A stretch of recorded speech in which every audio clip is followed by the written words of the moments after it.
Ladies and gents, boys and girls, happy Thursday, February the 23rd, 2023. Hope you're all doing well. Chris Phillips here of the Daily Crow of the Spurs Up Show. Appreciate you all tuning in. We are rocking and rolling here on this Thursday. Taking your questions, comments, and calls as always. 843-790-3377. That's 843-790-3377. I see John Edwards, Xavier, Panic Ritter, Stephen Boyle Jr., Travi. What's going on? Also, those who are in the Big Cock Club Discord. Head over to the TDC Questions channel. The TDC Questions channel. Be sure your questions are answered there. Again, we have got a lot to get to. Noah Johns, what's going on, my friend? Appreciate you tuning in. Of course, as always, guys, TDC brought to you by our friends over at Prize Picks. Go down the Prize Picks app or go to prizepicks.com. And when you do, use the promo code TSUS to receive a 100% instant deposit match up to $100. Guys, anything and everything you can think of, they've got it over at Prize Picks. College sports, pro sports. You got March Madness upcoming as well. I think on Prize Picks, you'll also be able to play women's college basketball. I think that's going to be a thing as we get into the postseason, if you will. SEC tournament starts next weekend, and the postseason and women's college basketball will get going very soon after that. So, again, go down the Prize Picks app, go to prizepicks.com, and when you do, use the promo code TSUS to receive a 100% instant deposit match up to $100. Be sure to check them out. Tell them that Chris from the Spurs Up Show sent you.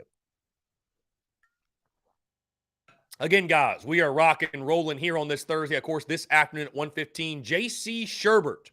He will join the show to talk all things Gamecocks. I just went on Inside the Gamecocks. 11:30 to about 11:50 or so is when I jump on there every single Thursday. So be sure to check out their show. J.C., J.B., Phil do a great job on Inside the Gamecocks. Highly suggest you all checking them out, and excited to chat with J.C. here on this Thursday. But a tough one last night. Yours truly was up until 2 a.m. recording and editing today's podcast. Of course, episode 762 did drop early this morning. But, it's funny, guys. It shows really, truly why I don't record shows super late anymore, because I get about 70% of the way through the podcast only to realize that I never clicked the record button. So I had to start all over. I was literally like 25, 30 minutes into the show, had to start over, do the show again. But, listen, it is what it is. It's all good. Certainly not complaining, but I just thought that was a silly thing that I did. So either way, podcast, though, did drop this morning, a full breakdown of the basketball game last night, Gamecocks in the midweek. And, of course, we look at the weekend series against the Penn Quakers, a full breakdown of that. Really exciting stuff on the pod today. But again, I want to hear from you. 843-790-3377. That's 843-790-3377. Also, guys, you see we are rocking the new lid today. The Garnet Beamer Rattler lid came in the mail yesterday. Really, really great stuff. Go ahead and get yours today. It's never too early, right? You're going to need it for the spring game. You're going to need it for football season. TSUS.store is the place to go. And a really tough one last night. And let me start here. I started here on the podcast as well, guys. The whole Brandon Miller situation. Listen, if you, the Brandon Miller situation, whatever your opinion is on it, I'm not going to dive into it. The bottom line is this: he played. Am I a little bit surprised? That he played in the game? Sure. But not going to dive too deep into the whole situation. And I think I actually called him Brandon Walker on the show. So I do apologize to the Inside the Gamecocks audience. But Brandon Miller, it is what it is. He played. So either way, tough one last night. Gamecocks falling in overtime. Just a brutal game. However, I look at it differently, guys. I think it's a positive. I really think you can look at the game last night and have a lot of hope, right? Hope's not a strategy, but without hope, you have nothing. I think you can have a lot of hope about the future of this program and what Lamont Paris is building, because, you have seen positives, right? I think you've seen in year one of Lamont Paris, his willingness to put his foot down, bench G.G. Jackson, also the development of G.G. that has taken place because of that decision. Also, the development of Jacoby Wright, Josh Gray, Michi Johnson is coming to his own. I do think there are positives. And then, of course, you look at a game last night and going toe-to-toe with the second-ranked team in all of college basketball. I think there's a reason to feel good about it. If you're able to remove some of the fandom and the emotion, if you will, I think you can take a step back and look at it and say, you know what? There's a reason to believe that South Carolina basketball could be in really good hands under Lamont Paris and that he could get the job done. So, as much of a heartbreaker as that was last night, I actually came away from it feeling really encouraged about the future of this basketball program and what Lamont Paris can do in his tenure here. So again, really excited for it. Joseph said, let's get into your questions. Willie B will get more national attention for the crazy atmosphere it is, which can help with recruiting and building for the future. I mean, no doubt. I think everybody thinks of Willie B as a raucous environment. Oh, he said this before. He said, Chris, one thing I don't think people have mentioned much about next season is for it to be a good year, you can kind of say we should go undefeated at home. That could be very beneficial, creating a brand. I see where you're coming from there because a lot of our tougher games, they are on the road. So it's sort of it's an interesting spot to be in, no doubt. It is a very, very tough road slate in this upcoming season. Panic Ritter, hopefully baseball hitting lasts the entire season. Just remember last season, we had a good weekend, 1 week, and struggle the rest of the season. Hope we can make the postseason. Well, Panic Ritter, let me go ahead and get out in front of that because what, in your opinion, is struggling? Because at this point, I feel like Gamecock fans are going to label the first time we don't score double-digit runs as we are struggling. And that's just simply not the case. That's just simply not the case. It's funny. I got a text last night. It was the 6th inning. It was 6-0 Carolina. And somebody was like, hey, are the bats doing okay? Like, what's going on with the bats? And I'm like, we are literally up 6-0.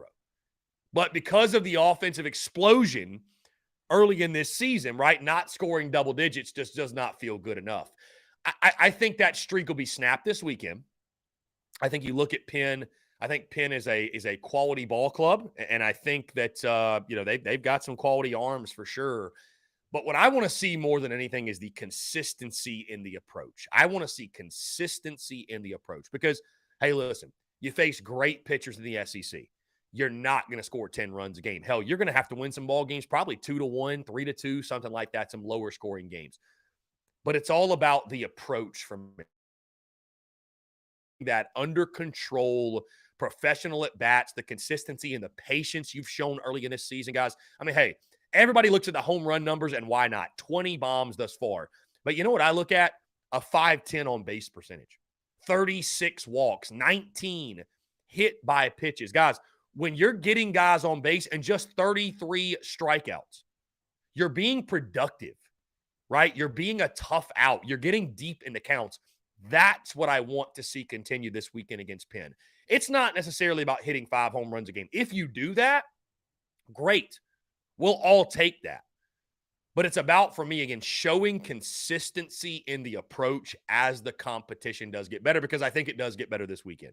Again, you look at Penn, Owen Cody, who I think will get the start tomorrow. I'm not exactly sure yet. They have not released it, but I think Owen Cody, the Southpaw, D1 Baseball projects him as the pitcher of the year in the Ivy League. They do have a solid bullpen. I mean, again, this is a team that took 2 of 3 from Texas A&M. So consistency in the approach, that's the number one thing I want to see as the competition improves. Let's jump to the phone lines here. And I think we just missed Skyland. Skyland, you want to call back in? I tried to answer and you hung up. So anyways. Punish him when it's in the zone. Yes, Monty Lee is the hitting coach. Yes, I mean, I'm sure. Yeah, Skyland, it's open. I just missed your call. I tried to answer you, and as soon as sometimes Skyland, when I'm on a point, I'll let it ring for a couple of rings. So yeah, call back in. The phone lines are definitely open. As soon as I answer you, you hung up, my guy. So yeah, hit me up. Yes, but Monty Lee is the batting coach or the hitting coach, if you will. He is the hitting coach. Here we go. Let's jump to the phone lines. Skyland, what's up, man? How are you? Good. Enjoying baseball for the first time in 6 years. Hold on, what now? Enjoy your baseball. Enjoying baseball. Oh, enjoying baseball. Okay. No, yeah, man, it's been I don't think any of us saw this coming, right? With the offensive explosion. It's incredible, man. It's incredible for sure. So this is going to be a fun weekend. I know you're excited for it, and I've done my deep dive, of course, the show today, but Penn is a quality ball club, man. I'm not trying to anoint them or anything or make them something out to be that they're not. But I think the number that stands out for me, Skyland, a team that had 10 guys on the all-conference team last year, and 6 of those return. They returned their third baseman, their shortstop, their first baseman, and their catcher. So it's a veteran team. I think it's going to be a really fun weekend. It is. It's definitely going to be a challenge. I think people look at the name and they'll be like, "Oh, Penn, who cares?" Yeah. Well, and I think too, something I will say this that helps South Carolina, that I think Texas A&M, what bit them last year, it was opening weekend for them, right? Because that's what you're going to look at is that, oh man, Penn took 2 out of 3 from an SEC team, which should be noted, right? They've got quality players, but I think something that hurt A&M, that was the season opening series. They had a bunch of different guys. Obviously, they ravaged the transfer portal for their ball club last year, and so it was opening weekend. And but this is opening weekend for Penn. They haven't played a game yet, and South Carolina's 5 games in, so I think that's going to help. I think that's going to help certainly. But again, it's a Penn team, Skyland, D1Baseball.com. When they did their preseason Ivy League, their preview or what have you, they have Columbia winning the Ivy League, who made it to the regionals last year, and they're projecting them as a regional team this year.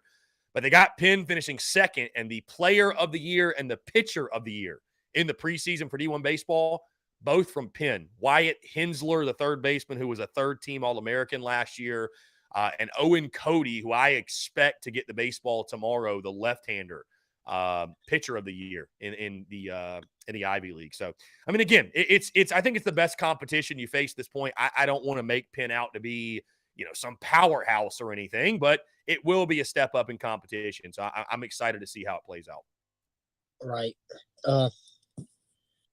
Most definitely. I'm really, really proud of the offense and how these guys come together. Kiddos to Monty Lee. Mm-hmm. I think people are freaking out or coming at me because I predicted the offense to be bad. Mm-hmm. And, to be honest with you, there's still time to be right, but I want to be wrong. And I want to eat that cheese so bad. I'm glad I'm eating it right now. And I hope I continue to eat it. But we're not going to score over 10 runs a game every game. Yeah. And I think you know that, but some people don't know that. Yeah. And it's about keeping a level head and I mean, I know that my words are going to fall on deaf ears, right? Because the first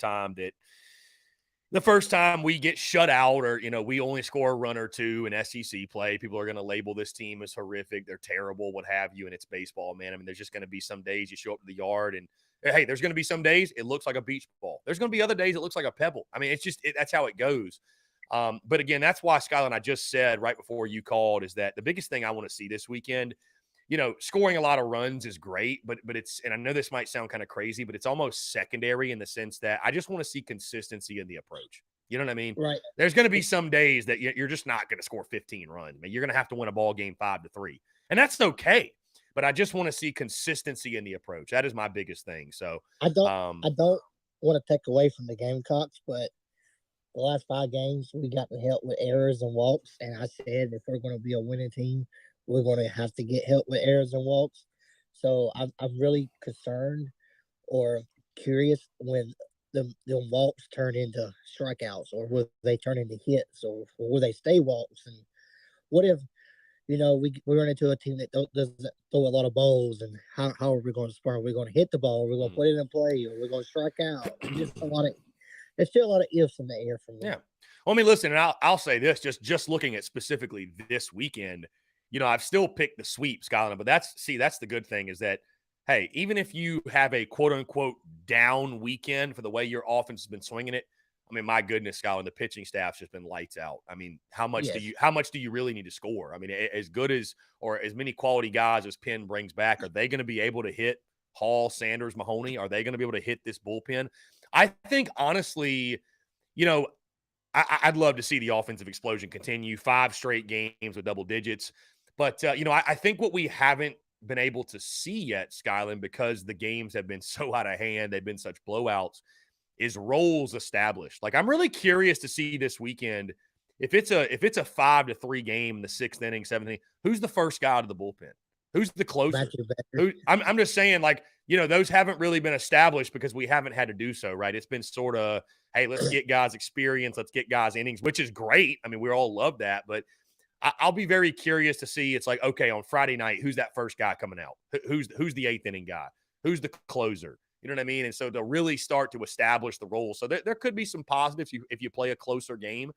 But and I do expect the games will be closer this weekend. I don't think you're going to see a 19-3. But you never know. Maybe this offense is, when you're hot, you're hot. And, the biggest thing you can have in baseball is confidence, I think. So this group is swinging it with all types of confidence. And, maybe it'll continue, but it'll be a great challenge tomorrow against the Southpaw, right? I mean, they got a couple real quality arms. So, but whereas me, Yeah. baseball's a tricky game. We're hot It right is. now. Yeah. When do we cool off? Is it SEC play? Is it next weekend versus the Tigers? Is it mid SEC play? Like, when do we cool off and hit that cold streak? And I feel like we're just hot at the wrong time right now. I'd rather be, medium, winning games 3-1 than in SEC play hit this hot streak. Well, I'll tell you this, Skyline, again, and this is credit to my 11.7 boys. This is their, I say philosophy, but hot, cold, hot. That's kind of how you want to go in the college baseball season. Start the season out hot.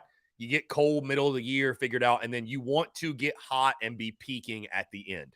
You don't want to do what Tennessee did, which hot all the way through, and they got cold at the worst time, which was the postseason. So, I get what you're saying, right? There's no real way to – it's kind of up in the air and in the hands of the baseball gods when you get hot, when you get cold, stuff like that. But, I'll take a hot start. I'll take a hot start. I get what you're saying. I guess the objective is to make it when you do get cold, are you still able to win games? Again, that's the luxury. You've got a pitching staff to where you don't have to score 10 runs a game to win, right? You can win games 3-1. You can do that. So, and you're playing great defense as well. I would say this to your point. I totally understand where you're coming from, where you're watching some of these non-conference games and these hit by pitches and these errors and these free runs, if you will. They're not going to come when you face better competition. But I think you do have to give a lot of credit, again, to the patience of these hitters. And I just don't feel like we're swinging at a ton of bad pitches. And we are making pitchers get us out. We are not getting ourselves out. Not very often. Not very often, at least. And I like that a lot. That's why I called it. I said we're going to be a patient team. We're going to take our walks, and we're going to make teams pay. Yeah, no, for sure. Even if we win 40 games and we don't make it super, Keats is still fired. And all I think this is doing is building a better resume for Monty Lee to take over next year. Because Keats' offenses have never looked like this. And all of a sudden, you hire Monty Lee, and we're hitting the ball like we're supposed to. I feel like this is just building a better resume for Monty Lee. I hear you. Well, let's get through the season and figure it out from there. We got a lot of ball to play. And again, I'm excited for this weekend. I'm excited to see a bit of a step up in competition. And again, you don't want to anoint Penn to be something they are not. But by the way, Skyline, switching gears a little bit, and I know we to hell with the rival, but I tell you, Clem Sucks has got a really interesting series this weekend against UCF. That'll be one to keep an eye on with the rivalry series next weekend. They've got a bit of a challenge as well. They're kind of feeling good about themselves. They're 4-0. Just beat Charlotte, which was a quality win in the midweek. But I'm very intrigued to see how they fare this weekend against UCF. And last two games, the Tigers had to come back and win. So yeah, no, for sure. Like I said, I keep up with the Tigers. I keep up with the Tigers just like I keep up with the Gamecocks because they're my rivals. So yeah, for sure. Especially leading up to the rivalry series, I like to keep an eye on them. I do. So, and those it seems like they have the bats, but they just don't have the pitching to get it done. Yeah, for sure. And those asking, by the way, in the chat, yes, this is Penn's opening series. They have not played a game yet, so this will be opening day for Penn tomorrow. Which, again, I think plays in South Carolina's favor. The fact that Penn they don't know what we have, and the Gamecocks have already gotten hot.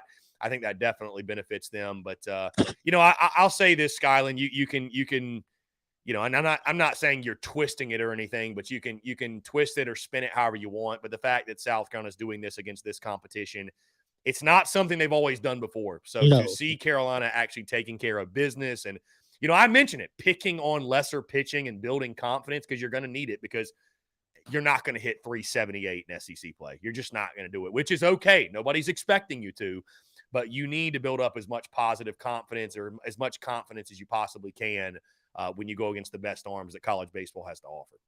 these next 2 weeks are definitely going to give you an idea of how this team is going to be these next 2 weekend series. Oh, no doubt. Because I mean, you have Bethune-Cookman after that, and that's not going to tell you anything. So, And yeah. I really, I think we're going to Georgia and take 2 out of 3 of them. Georgia's not looking too good to me. Well, I think that's an intriguing series. I was asked, what was it? I think yesterday. Yeah, I was asked yesterday about, SEC series and which one's sort of flying under the radar. And I do think that series against the Dogs, I think that one will be really, really interesting. Georgia's kind of one of those, they're kind of one of those sneaky teams where it's like, I don't think Georgia is going to be all that great, but, it would not surprise me at all to see them a weekend or two, shock some folks, take 2 out of 3, what have you. So it'll be interesting, man, for sure. No doubt. No doubt. I have the Gamecocks sweeping this weekend. Honestly, I have the Gamecocks sweeping next weekend. So You already throwing out a prediction for rivalry weekend. I love that.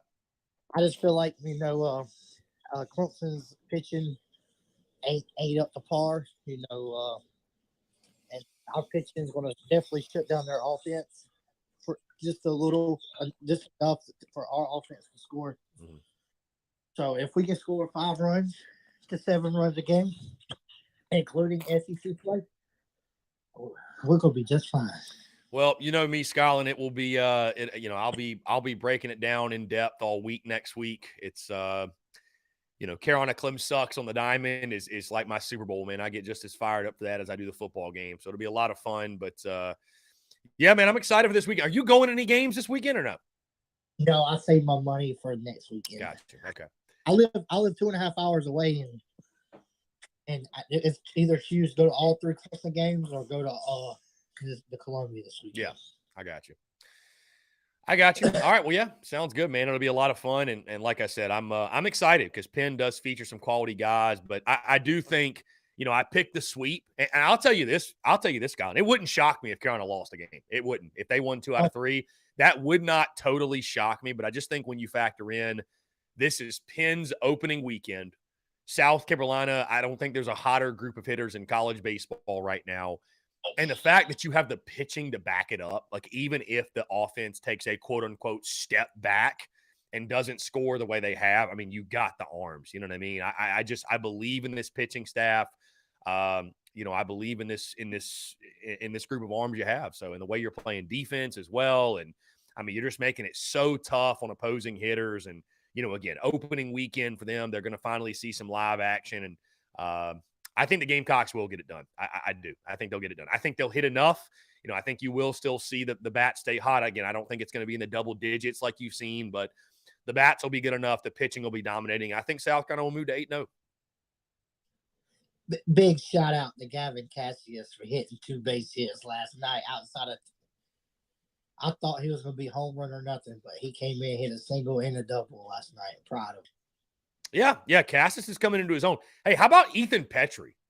Hitting over 600 right now as a true freshman. You can't take him out the line. Now, hey, hear me out on this. Does he remind you? For me, when I look at him, it's like a hybrid mix of Grayson Griner and Christian Walker. And I know I know those are 2 legends, but like when I look at him in the box, he looks like he has like that size and that stance of a Grayson Griner. And obviously as a freshman balling out the way he is, it just reminds me of what Walker did in 2010. So, maybe he can have that type of season, but he's a stud. He's a talent for sure. How long do you give Braswell till he enters the portal? Dude, I have no idea. I have no clue, man. Stuff like that, it's stuff like that is impossible to predict. I mean, it's, I don't think any of us obviously want to see Michael Braswell into the portal. He loses his spot, which it seems like is lost at this point. I don't know. I don't know, man. Tough to predict. Well, let's stay hot. What? Fuck it. Let's go. Let's have fun with it. I'm enjoying it right now. This is probably the last time I had so much fun with Gamecock baseball was Kingston's first year. Yeah, that was a fun season. That was an interesting season, though. You might recall, man, we lost to Presbyterian in the midweek, and things were not going well, and they turned it around. But, Yeah, man. I mean, obviously, listen, again, we all want to see Gamecocks baseball win and win big, and hey, so far so good. Like I said, so we'll see if it can continue. But yeah, Well, I'll let you get off of here. And definitely, are you going this weekend or next weekend? Any? this weekend I may try to catch the Sunday game. I'm not exactly sure. Next weekend, no, we're gonna do some live streams. We're gonna do some live streaming stuff. Which I notice some people will disappoint, but I think it'll be a great opportunity with content, man, honestly, which is my number one goal, to make great content. And so, yeah, I think I'm planning on doing the live stream thing for all 3 games. And yeah, should be a lot of fun. So if that plan changes, I'll let you know, but I'm pretty much set on that. I'm pretty much set on that. Nothing wrong with that. Yeah, I think, again, I think it'll be such an immense value add for the content, because there's just no debate, Skyland, that I can create, which is, again, my number one goal is to create content, right? It is. That's what I do, right? Especially on game day. And there's just no debate that if I'm in studio, locked in, plugged in, got my phone in front of me, we're live streaming, creating content in that form and fashion. We're doing a little, we could do a little post game, right? We'll do a little post game show. I think could be a lot of fun. I think it'll be a huge, immense value add. I think the value that it'll drive for the end consumer, I think will far outweigh me being there in person. That's just my opinion. We'll see how it goes, and we'll adjust from there, but I'm excited for it. All righty. Well, I wish you the best. Most definitely excited for Gamecock baseball. And how about the basketball team last night getting hosed? Yeah, the refs were tough for sure. The refs were tough, but looks like if Lamont can get the players in there, he'll be just fine. Yeah, I'm excited for it, man. I think hope's not a strategy, but without hope, you have nothing. And I think we've got a little more hope than we once did under Lamont Paris.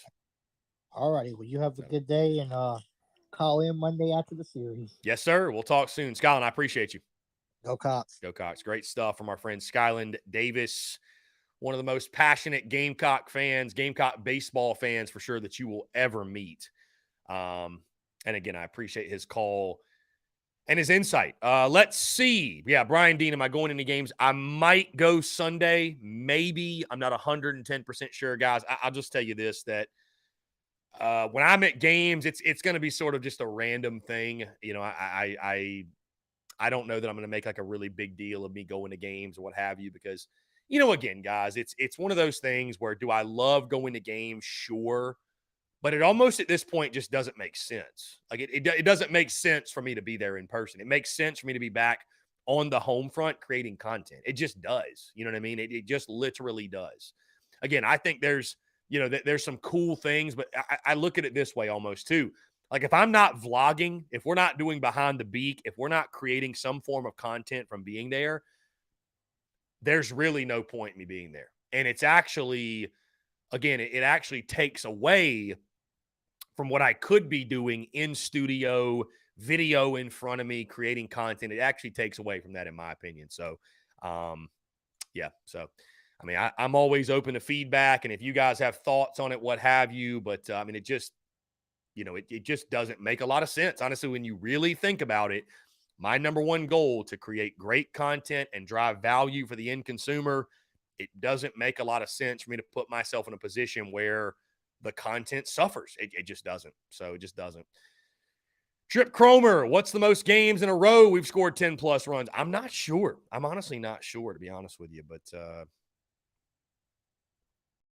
Brian Dean said you would be closer for 2 of the Clem Sucks series. I'm not sure I understand exactly what you mean in that message, Brian.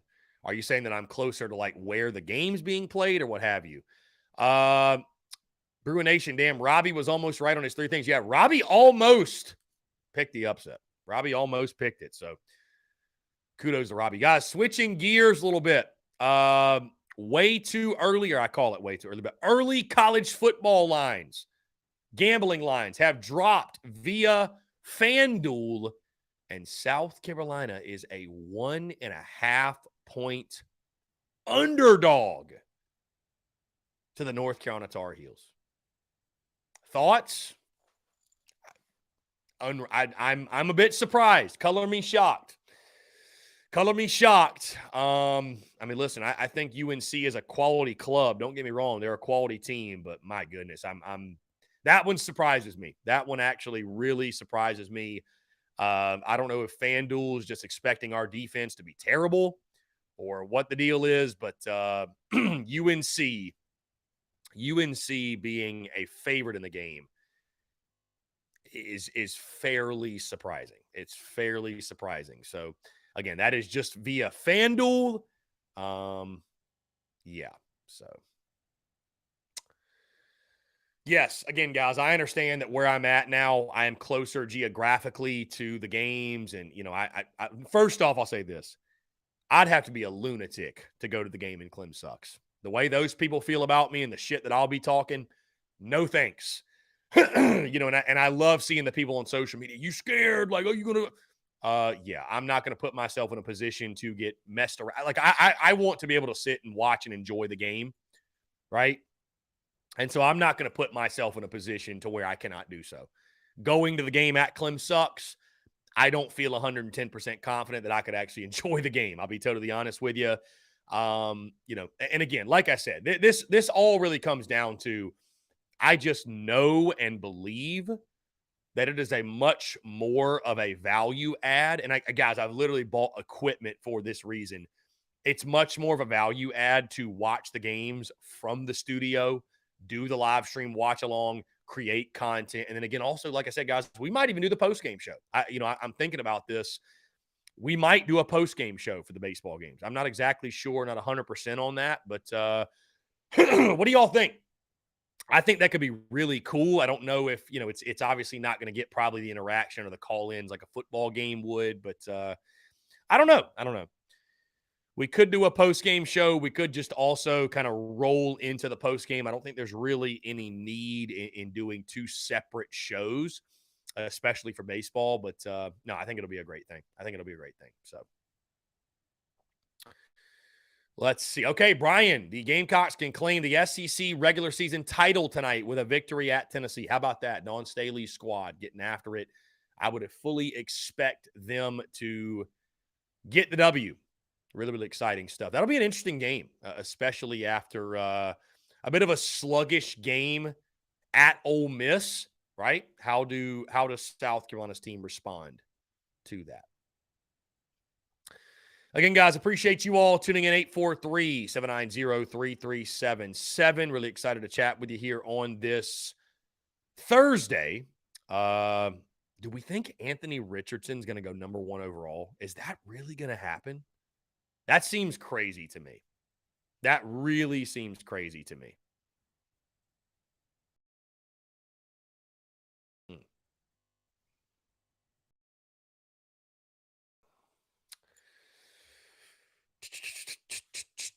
Anyways, guys, again, appreciate you all. Check out the podcast. It dropped this morning, episode 762. Bruin Nation. I know Bruin Nation can appreciate this. Don't you feel like Bruin Nation, I'm going to jinx it for sure, but it's totally fine.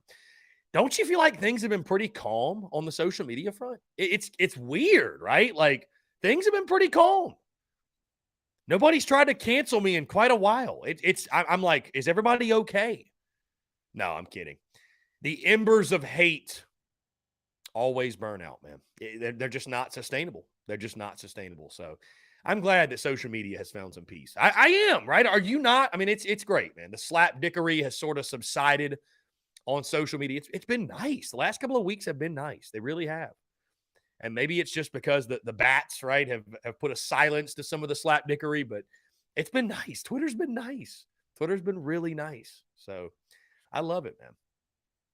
I just know that Bruin Nation can really appreciate that because he sees it firsthand, and I know that he witnesses a lot of it. So yeah, it's been nice, man. It's been nice, truly. So Lynn Turner, yeah, don't let them come at the Lady Gamecocks for sure. Bruin Nation says they're focused on firing Lamont. Oh my gosh. I just Bruin Nation. I think the only way you can be of that camp is if you Lamont has been guilty since the beginning, in the sense of like that crew of people never felt like Frank Martin should have been fired. And they've So they already come into it, no matter who South going to hire, they're holding them to such a crazy standard because they just wish Frank Martin was still the coach. That's what it comes down to. Because no rational fan is calling for Lamont Paris's job, right? No, nobody. Lynn Turner, we lost to Clem Sucks in something like tennis or something like that. Not a major sport, So next weekend will be a lot of fun, no doubt. It's going to be a lot of fun. Looking forward to it. Really looking forward to it. But of course, guys, we got Penn this weekend. Let's not look past the Penn Quakers. And somebody asked earlier, I'm trying to find the question. Brian, do we know anything about Penn's pitching? Yes. The projected weekend rotation right now. Let's see. And I don't think they've dropped anything. Let's see. Here we go. Okay, maybe they have. Baseball open season with South Carolina. Yes. Okay, so their projected starters are as such. So I only missed one. Owen Cody, who we projected to go, he will go tomorrow, 7-1 with a 2.8 ERA a season ago. Cole Zafiro, 2-1 with a 4.57 ERA last year. And then Ryan Dromboski, 0-0 with a 5.4 ERA last year. That was the one we missed. I think we had projected Heinz would be the Sunday guy, but Dromboski will get the start in game 3. Let's see.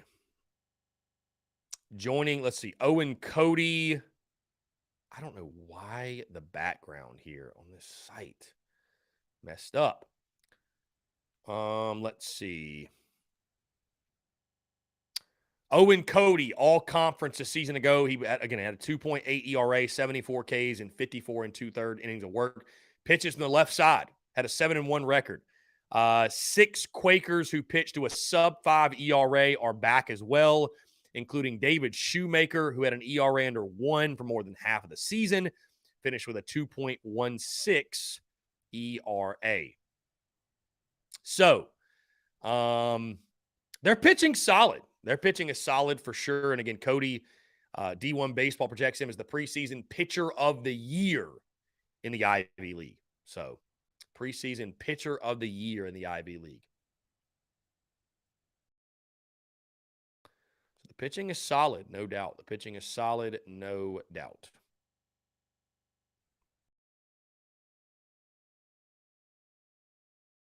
see. I believe Mark Kingston should be speaking to the media at some point today. Of course, Gamecocks rolling with the same weekend rotation. See what Will does tomorrow. Really, really excited to see what Will does. I thought last weekend in his first start, it was a little bit shaky, not quite as efficient as I'm sure he'd like to be. Way too many full counts, way too counts.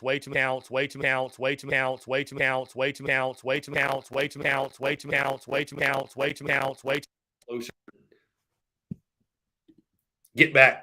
Oh. Okay, here we go. I don't know what just happened there. We just froze up. Get back closer to the dominant Will Sanders that we all know and love. Mike Morgan. I'm assuming this is not the Mike Morgan that called the game last night, but Mike Morgan comments, I think Lamont could have used timeouts better last night. Not sure why a timeout wasn't called with 4.1 seconds left. That last shot GG took in regulation wasn't good. We had one timeout. We didn't even use it at the end of the game, which could have been well spent. Yeah, I was surprised at that as well. I did notice that, Mike, that South Carolina did not utilize that timeout. I don't really understand why, but, it is what it is. Guys, we're going to go and jump into our first break of the day on the other side.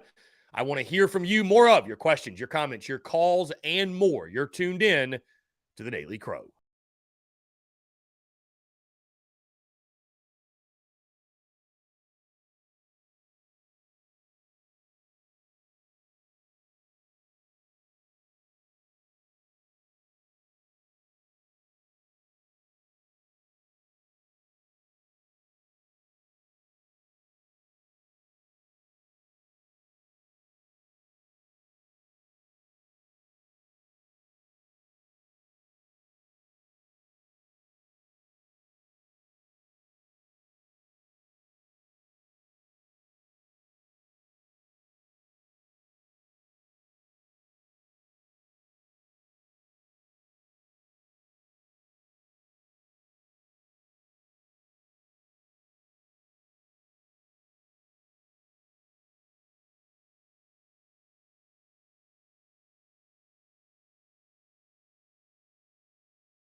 All right, guys, we're back. Taking the questions, comments, calls. 843-790-3377.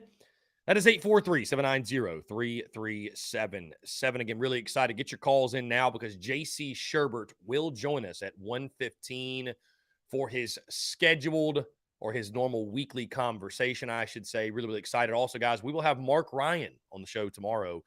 Normally, of course, we have Mark on Wednesdays. They had an on-location show, I believe, at Ingles in Spartanburg, so he was not able to join us, but he will join us tomorrow as well at probably 12:15, 12:20, something like that. So really exciting into the week. And again, we get ready for Gamecocks and Penn this weekend at Founders Park. Going to be a really, really good one. There's some great baseball this weekend, by the way. You've got Ole Miss and Maryland, Mississippi State, Arizona State, LSU's at the Round Rock Classic, Auburn, Southern Cal. Going to be a lot of fun. All right, let's jump to the phone lines here. Twisted Roots. What's going on, man? How are you? What's up, Chris? How's it going, buddy? I'm doing well. Appreciate you asking. What's going on? Not too much. Yeah, this is Twisted Rooster, artist formerly known as Twisted Chicken. Very nice. Appreciate you calling in, my man. What's up? I just started my YouTube channel up not long ago, and I'm doing college football stuff. And I know us South Carolina fans, we have a few guys out there that do YouTube, but I'm trying to do more overall college football. Mm-hmm. Did you look at the predictions by Brad Crawford? What's your thoughts on South Carolina teams? Florida, he's got us as Georgia, Florida, and Kentucky. He's got us behind them, you said? Is that what you said? No, as far as like our permanent opponents. Oh, gotcha. Okay. Between 20 and 24. Yeah. But what do you think? I did a video on that, and I would like to have gotten somebody from the West in there. Because we played Georgia, Florida, and Kentucky so many times. My opinion was like a Florida, Kentucky, and maybe Oklahoma. Yeah, I mean, I think Georgia, Florida, Kentucky makes sense. You'll play who you play, right? I mean, I think that does make the most sense, though. Maybe Georgia, Florida, Vandy, something like that. But no, I mean, Georgia, Florida, Kentucky, I'd be all for it. I mean, it's going to be really interesting to see how it shakes out when you obviously get Oklahoma and Texas in the conference. But, I feel like that's where most people are falling, Georgia, Florida, Kentucky. That seems to be right for South Carolina for some reason. I think you get you got to play Georgia. They're your border rival. I think you could interchange Florida or Tennessee, which one would make sense. You also got to think about who Tennessee needs to play or who it makes sense for them to play. So, I've got no issues with Brad's prediction there. Yeah, well, Tennessee's probably going to keep Vanderbilt. That's their in-state rival. Right. And they're not going to do away with the Alabama, right? Tennessee. Exactly. So that's there too. So I don't know if South Carolina will fall in with Tennessee or not. Yeah, I mean, I think Tennessee's definitely going to keep that. Like I said, I think Georgia, Florida, Kentucky makes a lot of sense. I'd be pretty surprised if it wasn't those three, honestly, for your permanent rivals. Yeah, and I see them keeping a lot of the Big 12 teams, starting some of those rivals back up. Mm-hmm. But I thought it was kind of cool. I went through it last night. Like I said, I did a little video on it, and I was just trying to get, all the SEC guys to give their opinion on what they thought their permanent opponents would be up based on that article. I got some good feedback on it. Yeah, that's awesome, man. That's awesome. Yeah, hey, listen, college football moves the needle, my guy, and SEC football is certainly king. So, man, it's always a point of emphasis, point of interest, if you will, for people. And I'm excited, man. More great college football. Again, in all the sports, really. I mean, college baseball, what it means, adding Oklahoma and Texas, and even basketball as well. So, yeah, it's going to be really, really cool, man, when you get, you get those two teams in the conference. Yeah, and I wanted to just call in to support your show, guys. You know what I mean? The more of us Gamecocks the word out for our university and for a few years and stuff. And then my wife and I met you at the FEMA's first game there, Mhm. the Eastern Illinois game. Yeah. So, I just want to let you know I'm still out here. I'm still supporting you, buddy. I'm still listening to your show. Hey, I appreciate that, man. Thank you. Hey, it's all love and support from this way as well, man. I think creators supporting creators is the way to go. And, anything you ever Gamecock fans and, those who cheer on the Gamecocks, you're blessed because there are so many different channels and so many different sources, so many different creators out there that, either do it part-time, some of the time, full-time. They do graphics, they do podcasts, they do YouTube, they do social media, all kinds of stuff, right? So it's a blessing for sure to have many different great voices that are talking about South Carolina and keeping the spreading the good word of the Gamecocks. And so certainly, man, you need anything from me, just let me know, and definitely support and wish you the best of luck on the journey, man. It's a lot of fun, no doubt. Yeah, absolutely, buddy. Yeah, I'm kind of in the. I guess you could say I'm kind of affiliated with Mark Rogers, or I will be soon. Not doing his show or whatever. I have my own show, but right. He's kind of in the family that I'm in with my YouTube now. Mm-hmm. Yeah, I like Mark. Mark's a good guy. Yeah, Mark's a good dude. I saw he was on your show. I saw he was on your show the other day, and I'm like, you know what? I hadn't talked to Chris basically since the football game when I met you, and I'm like, I'm gonna call in and put on his show. Yeah. And yeah, once I'm up and running and get live, I'd love for you to come on sometime and talk Gamecock sports with me. You're a baseball man. You know more about it than I do. Hey, let's do it, man. I'm always open to talk ball. So. All right, buddy. I'll let you get on to the other callers. I just wanted to let you know I was still out here listening to you. Hey, I appreciate you, man. No, I appreciate you, man. Thank you so much for the kind words. And like I said, look forward to hearing from you soon. All right, Chris. You have a good one, buddy. All right, brother. Take care. Great stuff. Great stuff, man. Again, creators supporting creators. You love that. You love that. Absolutely. Again, guys, phone lines are open, 843-790-3377. Get them in before J.C. Shurburtt jumps on at 1:15. We will take a break at 1:10 before he comes on. Also, really excited for the spring tour with our friends over at Carolina Ale House. That's starting in about a month to the date. Looking forward to it. Let's jump back to the phone lines here. Call from Robbie Davis, Zaxby's Hall of Famer. Robbie Almost Right Davis. What's going on, man? How are you? Man, I was on pins and mother freaking needles last night while watching that basketball game. Yeah, crazy, man. I'm convinced I got some more gray hairs on my head because of last night's basketball game. Yeah, that was a fun one. Almost pulled the, almost pulled a shocker. So, almost pulled a shocker. And I think after last night, Lamont Paris proved that call from he can possibly be one. He could possibly be the coach that can get us to at least to where when we're playing a basketball game, people are going to notice. Mm-hmm. And kudos to Mickey Johnson. Good Lord, that boy. I am convinced now that he has literally, like you said before, in the gym range. Okay, the second that boy walks in the door, he can make a shot. Okay, that half court shot that he made before the half, I did not think. Whenever he shot it, I was like, oh crap, he's probably gonna miss. And I don't even think that ball hit the rim. Okay, I don't even think it hit the rim. If it did, I didn't even notice it. And of course, we came up short, but we hung in there with the number 2 team in the country. Okay. So I am convinced after last night that he's building something. You just got to give Lamont some time. Just give him some time. Just like you give him Beamer, give him some time. Let him get the right guys in, the right guys that believe in what he's trying to build, and let him do what he gets paid to do, and that is put a positive product on the floor. Yeah, I mean, listen, I think it gives you hope. I think it gives you hope for sure, man, that Lamont Paris can build this thing. And and put out a product that we'll be proud of. I'm not saying we're going to win the SEC or anything, but if he's able to take this group of guys and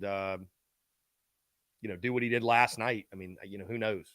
So, it was a great effort, Right. valiant effort. I really do commend him for it. I had zero expectations, and For sure. there were plenty of opportunities where Alabama could have pulled away and made it a blowout. And I thought we did a great job. Every time it felt like we needed a big shot or we needed a stop, we got it. So Right. For sure. And I think I'm switching to baseball here. So I know I'm always do this, but you're good. Hey, you're good.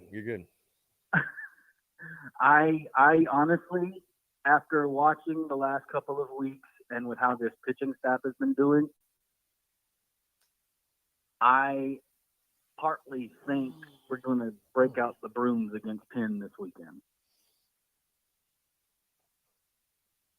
I think that's fair. I'm also picking the sweep, Robbie. I mean, I think that, listen, it wouldn't shock me if South Carolina lost a game. It really wouldn't, because I think Penn's a quality club. But I just continue to come back to, number one, you're hot, right? So bet against the Gamecocks at your own peril. And number two, even if the bats, quote unquote, cool off, I mean, you've got the pitching staff to make up for it. You know what I mean? So, I just, and there's yeah.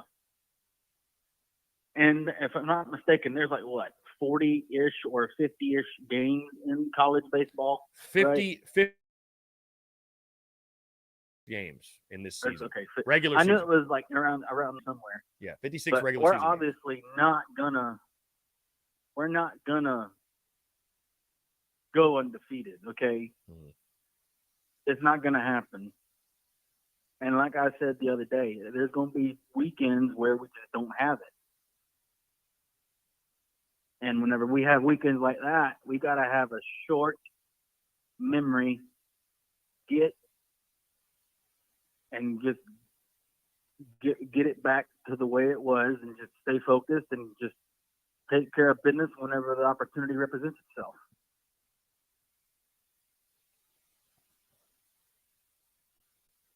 Yeah, no, for sure. So somebody's asking me if I got the Powerball numbers. I'm like, no, I ain't got no Powerball numbers. I'm sorry. Robbie, I was pretty darn close with. Robbie, what'd you have for lunch today?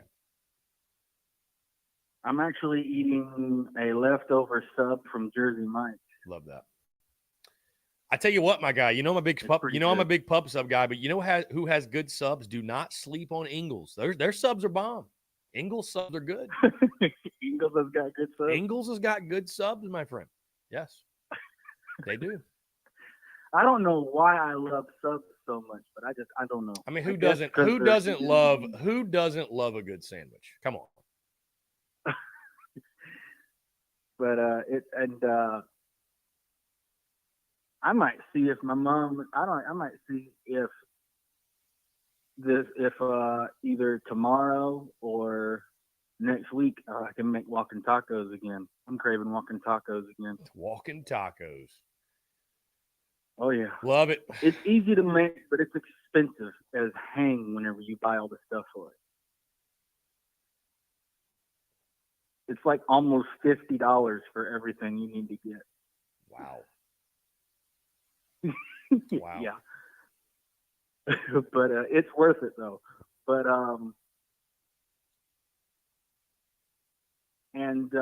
I think Jeff Gulledge cooking with Robbie. That's funny.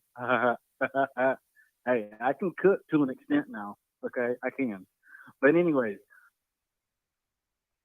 I went going out of after watching the game last night. Me and Mariner 26 talked last night, and we talked about this, and I said, yeah, Lamont Paris, like we've all said, he was at Chattanooga, but whenever they gave him time to build, they got to the dance, right? And if I was Lamont Paris, I would tell the guys that are not seniors, listen, I'm doing basically the same thing Beamer's doing. I'm trying to build something special here and make basketball relevant in South Carolina. And I want you to be a part of it. And most importantly, I can't do it without your help, especially if they're pretty darn good basketball players. But we'll just have to see where it goes and just let the chips fall where they may. So I'm going to go ahead and get off of here. I'm assuming it's almost 1:15. So I will talk to you tomorrow. Go Yard Cock, and to heck with Clemson. To heck with them. I hope y'all are ready for a very rude awakening next weekend, because it's probably going to be ugly. Okay? It's going to be ugly. Y'all are due for an ass whooping in baseball. Y'all are due for an ass whooping. And it's coming.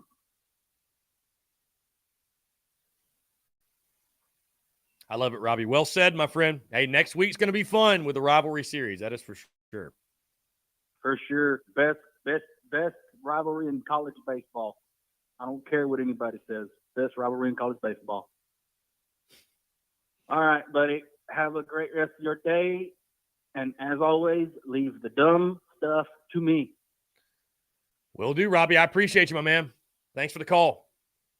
You too, buddy. Yeah, man. For sure. Great stuff. Great stuff, my friend Robbie Davis. And yes, next weekend will be a lot of fun for sure. Robbie Davis, what a legend. Walking tacos. I've never had a walking taco. I haven't. Let's see. Joseph, I have this feeling Columbia is about to become some mega college city. And South Carolina will ascend in football, basketball, and baseball all at the same time. I hope so. I hope so. I hope you're right. Be incredible.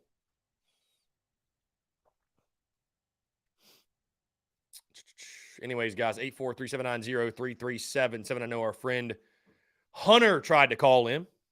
Missed his call. So if you'd like to call back in, you're more than welcome to. More than welcome to.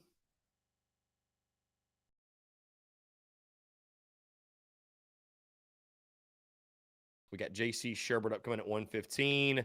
Also, guys, really excited to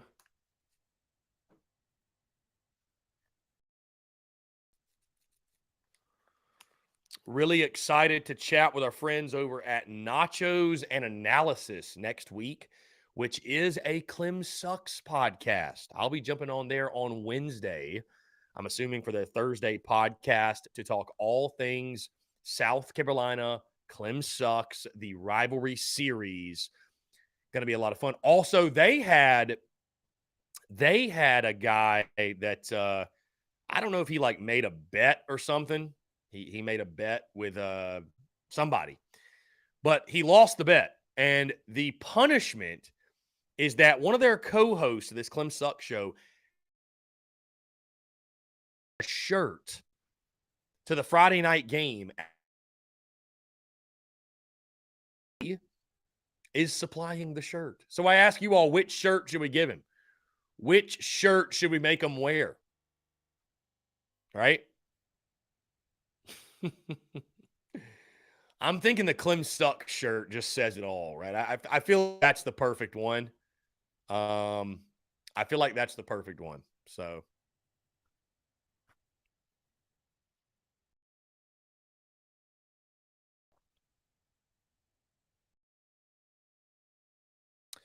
Coleman Hall, back to your question. He says, Chris, do you think the love for Frank Martin has biased us as a fan base to dislike Lamont a little more than appropriate? The constant comparisons of the X seem to really put a negative push on Lamont. I think for some people, Coleman, absolutely. I think Lamont Paris is held to a much higher standard, or is just held under the fire, if you will, much more intensely than, yes, because of people's feelings about Frank Martin and love for Frank Martin. I mean, there's a lot of people out there, Coleman, that still feel like Frank Martin should not have been fired. He should not have been relieved of his duties. So, Yeah, I mean, I think it's made it tougher on Lamont Paris for sure. I mean, I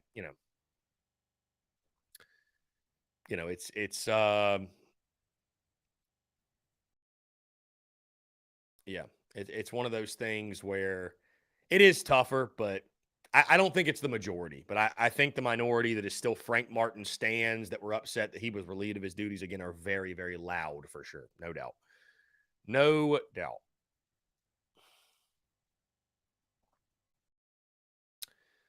Austin, yeah, Clemson is undefeated, but I don't think they're going to be a very good ball club, no doubt.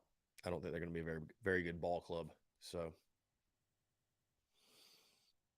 again, guys, 843-790-3377. Those phone lines are opened up. The text line also open as well. Text line also open. Coleman Hall says that Mississippi State Ole Miss is a better college baseball rivalry than South Carolina Clemson sucks. Listen, I'm not going to argue. I understand where you're coming from in regards to rankings, in regards to postseasons, stuff like that. Let's just say that South Carolina Clemson sucks is one of the best rivalries in all of college baseball. To your point, though, one of the things that made it great, or that makes it great, but that really made it great was the success that both teams were having. So, obviously South Carolina and Clemson sucks have not been up to that standard of late. And, both need to get back there to really re-solidify it as the best rivalry in college baseball, no doubt. Jacob B., it's kind of crazy how trash the ACC is all around. Are you talking baseball? The ACC is actually pretty solid in baseball. They're not too bad. I mean, they're not the SEC. They're nowhere close, but they're not bad. They play some good baseball in the ACC. They play some good baseball in the ACC for sure. For sure. So.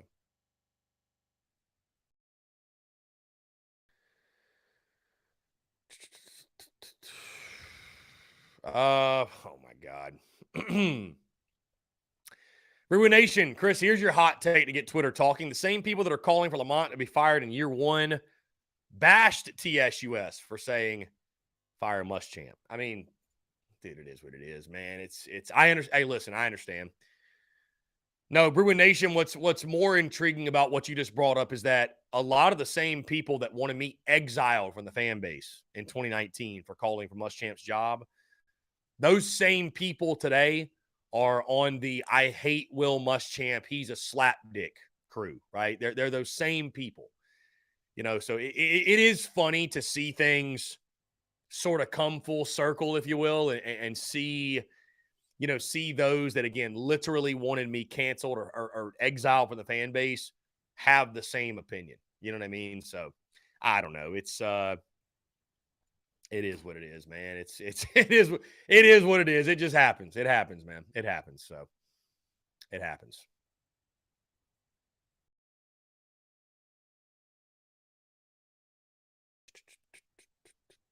Coleman says the Randy, or AKA male Karen crowd. Yeah, Jacoby Wright's playing great. Jacoby Wright, the development of Jacoby Wright has been awesome to watch, no doubt. Been really, really awesome. So.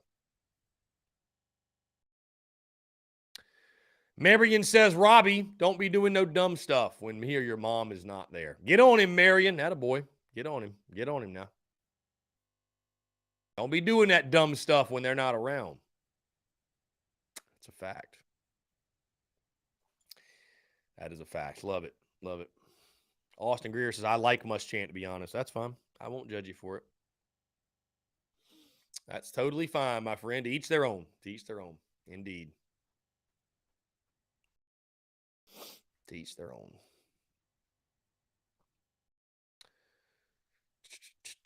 Anyways, guys, great weekend of college baseball upcoming. The Penn Quakers come to town for a 3-game set. Really excited for it. And again, I know for those who are not college baseball diehards, you might say, why are you excited for Penn?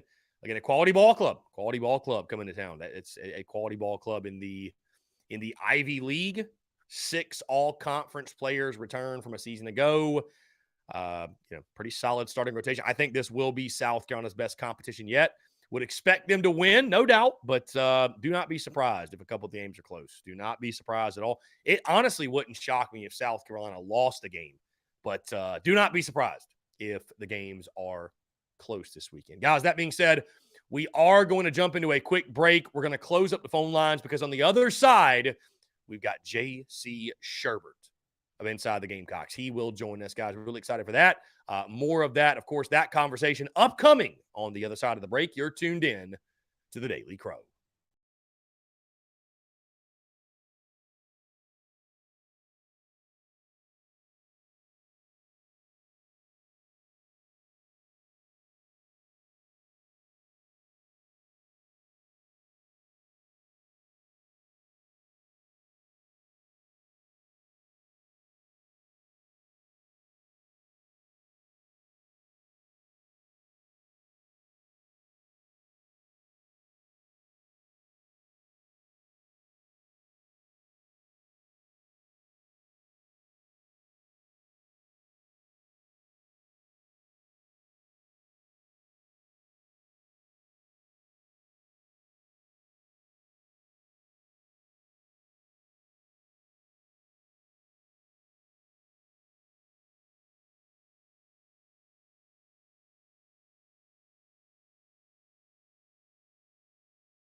All right, guys, we are back. We've got JC Sherbert upcoming, waiting on JC to jump in here. Again, really excited to chat with him, talking all things South Carolina, including basketball, baseball, football, recruiting, everything you can think of. Again, we are waiting on JC to jump into the studio, so give us just a minute here. In the meantime, we'll jump into your questions. Let's see. Nathan said, folks can say what they want about Paris. The team is responding. I thought Josh Gray needed to be on the floor defensively those last two possessions. I think the team is responding. I really do. I mean, I think when you look at, this time last week, guys, people were questioning had the Gamecocks quit. So the fact that we're sitting here, after Carolina almost pulls off an incredible upset at home, I do think it speaks to the fact South Carolina's finishing this thing out the right way, and I think that is admirable. Cody Watkins, what is your podcast on? iTunes, Spotify, Stitcher, Google Podcasts, everywhere you get your podcast. Cody, it'll be under the Spurs Up Show. So our Daily Crow podcast will drop every single day at 3 o'clock after TDC airs noon to 2. The podcast itself, yes, it's two separate things, drops Mondays and Thursdays at 5 a.m. in the morning. Those drop in the morning on Mondays and Thursdays. And we get into football season, Cody, or we get into July, really. The podcast goes from Monday, Thursday to Monday, Wednesday, Friday. That is the schedule. But right now, we're Monday, Thursday. And again, iTunes, Spotify, Stitcher, Google Podcast, everywhere you get your podcast. The Spurs Up Show. You can find us there. So if you have any other questions, any more questions, need help finding it, just please let me know. Please let me know. Look, I'm seeing a lot of comments, folks thinking that Penn will take a game this weekend, which, it wouldn't shock me. It wouldn't necessarily shock me, but, we'll see. We'll see. Babes and Waves, yes. The Spurs Up Show is on Twitch. We don't utilize Twitch a ton outside of, the Daily Crow. You can watch the Daily Crow on Twitch. We are on Twitch. I don't utilize it for much more than that, though, Babes and Waves. I just feel like that is for, strictly video game streaming. And I normally, when I do those simulations and stuff, I throw it on YouTube. I throw it on YouTube as well and give people an opportunity to tune in on different entities, if you will. Cody Watkins, Will Sanders will start Friday for the Gamecocks tomorrow, if you will, and they will go with Owen Cody, who we projected to get the start, who is also the preseason pitcher of the year for the Ivy League per D1Baseball.com. So it should be a great matchup tomorrow afternoon at Founders Park. That being said, guys, like I said, let me go ahead. We are going to close up the phone lines here, because we do have my good friend, of course. It is Thursday, and every single Thursday he joins us. There we go. JC Sherbert from inside the Gamecocks of the Big Spur. JC, what's going on, my friend? Appreciate you taking the time. Hey, nothing much. Doing well. Love Thursdays. A lot of good energy today. A lot of positive vibes. Disappointment last night on the hardwood, but guys fought hard, and looking forward to. It's kind of weird because we've had so much baseball. Very few days off since the season started. I'm kind of missing it tonight, so I'm looking forward to tomorrow and watching the Gamecocks hit the old ball yard again.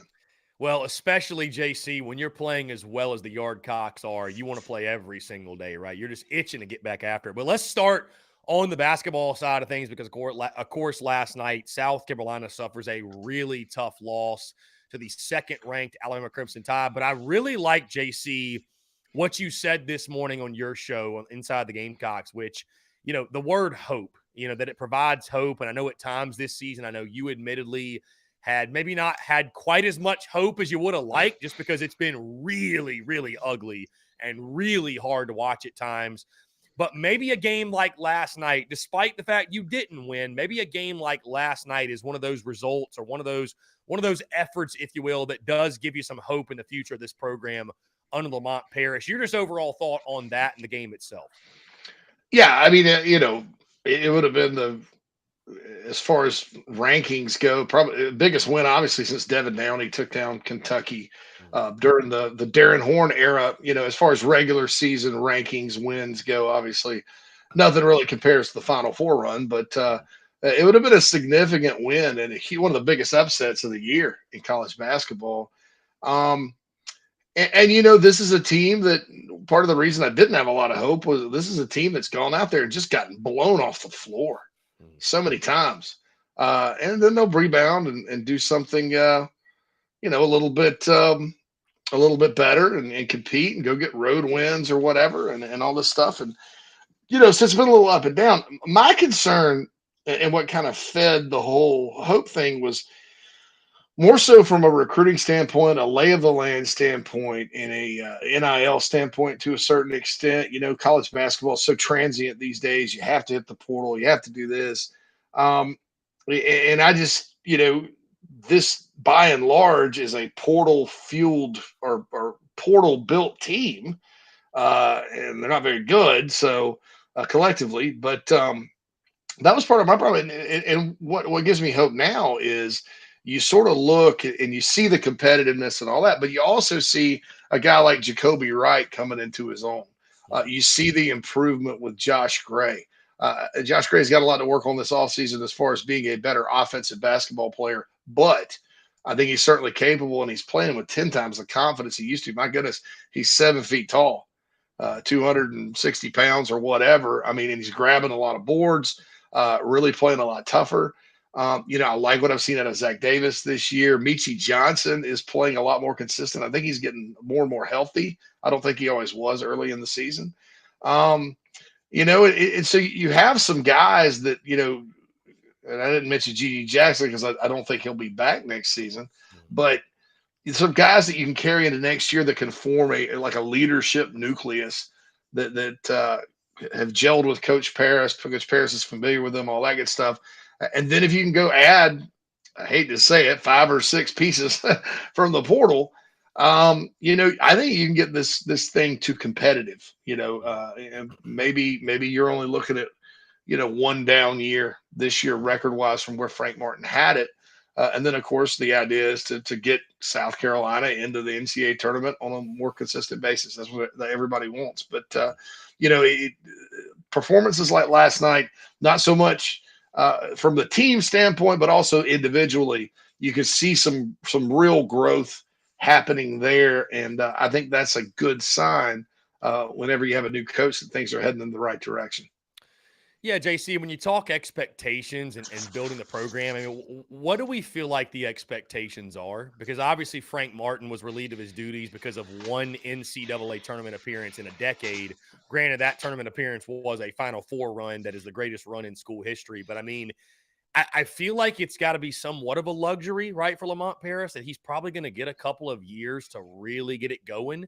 Nobody, I mentioned this again on your show. I don't feel like anybody's going to come into next year saying, well, if you don't get to the NCAA tournament in year 2, like that's going to be a really bad sign. He's on the hot seat. So, what do you think realistically? How long do you feel before realistically the Gamecocks can start competing? And let's just say even pushing for, NIT. Do you think it's realistic that next year this team could make that type of jump and be set a postseason team to some degree?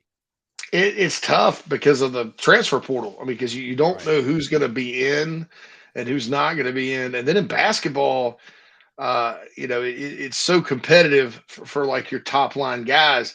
I think what they're going to have to do is kind of maybe do a little bit of what Shane Beamer has done and scour the lower levels for guys that can come play. Now, that's also easier said than done because in basketball, we've seen guys transfer up my goodness, Virginia played Texas Tech a couple of years ago for the national championship. And how many guys from lower levels did Texas Tech have on that team? Chris Beard and those guys.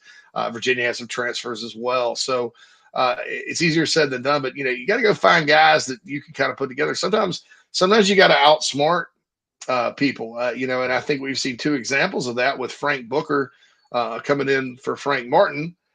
Frank Booker averaged 4 points a game at Florida Atlantic, comes in as a double-digit guy under Martin. Well, he figured out, hey, he's better than what he's produced. Michi Johnson's kind of the same way. He's a guy that was kind of on the bench at Ohio State and wasn't healthy and things like that.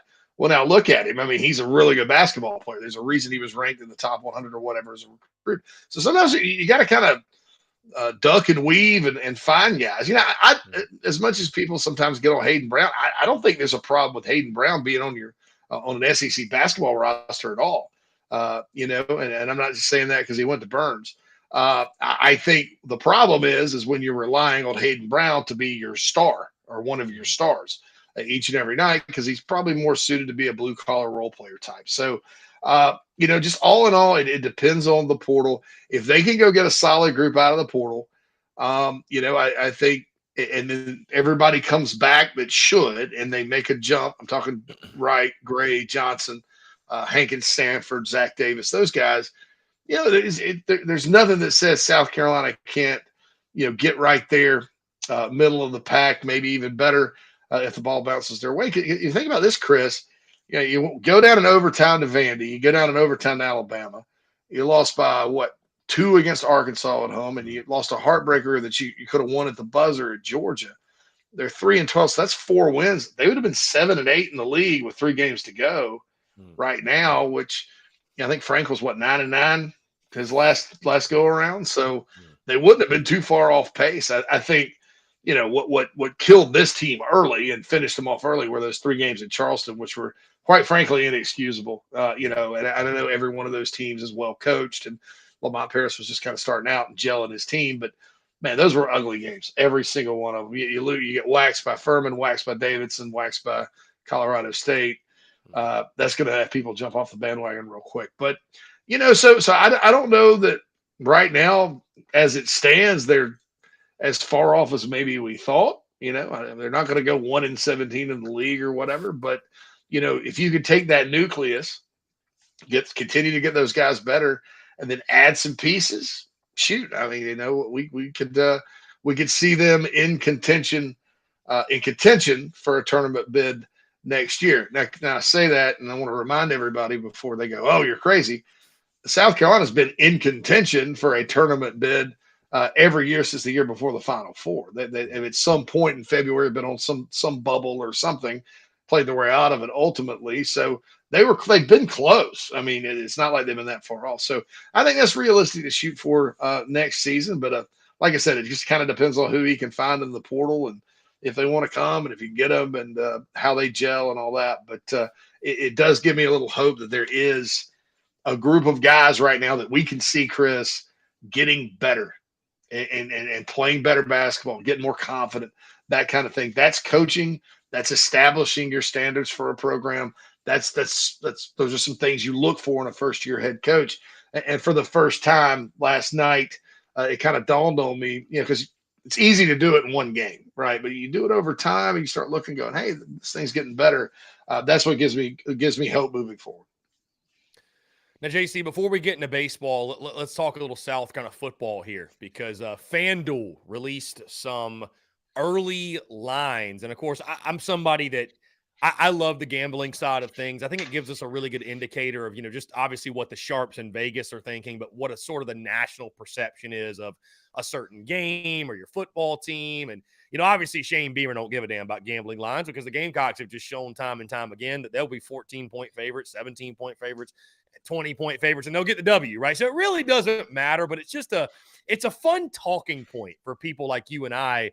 I bring that up because, again, FanDuel dropped early gambling lines, and South Carolina, a 1.5-point underdog to the North Carolina Tar Heels. Does that surprise you? And why do you think that is? Do you feel like that's going to be a trend that UNC is actually going to be a favorite in that game? Because I know that when we posted that graphic, most everyone was pretty shocked to see it. I mean, you're just overall thoughts. I mean, again, I know we're talking football in February, but it's never too early to look ahead. But, I mean, do you expect that to be a game that you think will be a pick 'em? And why do you think that is? I mean, my only thing I could think of is they must not be very high on the Gamecocks defense, and I think they would be expecting a high-scoring game in the battle of Rattler versus Drake May. But just overall thoughts, does that line surprise you at all, and would you expect it to move?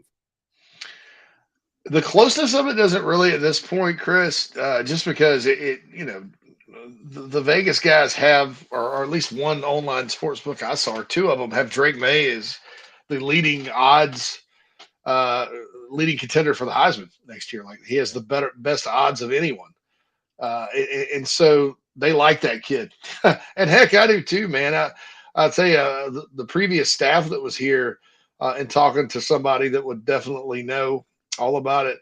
Recruiting. We were talking about recruiting in North Carolina one day, and he pointed out to me, he's like, the one we really wanted, the special that that we were really sad we couldn't get any traction on is Drake May. And I was like, yeah, he's a good player, but I'm beginning to see why that was. And so I get it. It's a neutral site game. I think Vegas has been wrong more than they've been right about the Gamecocks under Shane Beamer, which is different because it used to kind of just go according as planned. But you never know. Somebody may not have a good grasp on geography and understand that Charlotte, North Carolina is closer to Columbia than Chapel Hill. Maybe they think it's in North Carolina. I mean, because it is, but it isn't. I don't know. But that it didn't surprise me that it was close, because I think there's still some questions when you look at South Carolina externally. On paper, you look and you say, well, who's going to be the running back? Well, they got a kid coming in from Newberry. They probably, the guys in Vegas probably don't know a lot about this guy. Oh, well, they lost two of their top three receivers in Jalen Brooks and Josh Van. Well, they lost their entire tight end room. Well, who do they, and so I get it. There's question marks even on offense, and then the defense is probably going to lose 2 draft picks at corner. Veteran linebackers like Brad Johnson and Sherrod Green, starting defensive tackle. And Zach Pickens, Jordan Birch walked out the door. Gilbert Edmond walked out the door. And so you look at that too, and I could see where it'd be close, but North Carolina, I keep saying their defense is going to be better because they recruited really well on that side of the ball, a bunch of big time defensive linemen. But man, they haven't done it, and I don't know that they will. I mean, I think that's you got kind of and Mac has done a really good job there, second go around. Don't get me wrong, but you got kind of a match made there where you got a guy that facilitated a culture at Texas that they're still trying to dig themselves out of, and get at a program that has kind of had that similar culture at times through the years. So, I don't know that. Yeah, I think that type of thing is sort of intangible. But I think that's kind of what you look for when you talk about North Carolina next year. Are they going to be tougher? Are they going to be able to play defense? I can't say they will. So I would probably have the Gamecocks favored myself. But, the closeness of the line, considering the questions that have not yet been answered but will be around the Gamecocks program. I think by the time we kick off, Chris, I could see South Carolina going all the way anywhere from a 3 to a 7 point favorite. If things go well this offseason, let's just say that like that. Yeah, I would expect the same. And again, it's obviously an early spread because these rosters will inevitably change. I think the Gamecocks, I know you and I agree. I would think they're going to go back into the portal when it opens back up and get somebody. JC, by the way, just curious, do we have an idea of when spring practice is going to get started, first or second week of March? Do we have an idea or no? I haven't seen a schedule unless they released it. And yeah, I haven't seen anything. I know that the spring game's tracking towards April 15th. Yeah. So that's but that's shoot, I don't know. And see, I don't know if they'll do like Alabama and South Carolina and a lot of schools do this. They'll have like 1 or 2 practices before spring break, and then everybody goes on spring break and they come back and finish it out. And the reason they used to do that, or they do it at certain places, Alabama's actually not doing it that way this year, is you want to get guys thinking about the approach to practice, whatever you're going to kind of implement. And then they go on spring break and have a good time, but you want stuff kind of in their mind before they come back, so you don't have that big of an acclimation period when they get back. So I don't know if Shane Beamer is planning on doing it that way this year or not. So we'll see what happens. But I wish I did have a date to share with you on that, but I don't have one as of right now. Well, just around the corner for sure. And I know we'll be discussing it soon. Yeah, soon for sure as it comes into play. And again, it's never too early to talk football and certainly looking forward to it. Let's move, though, to the Diamond, JC.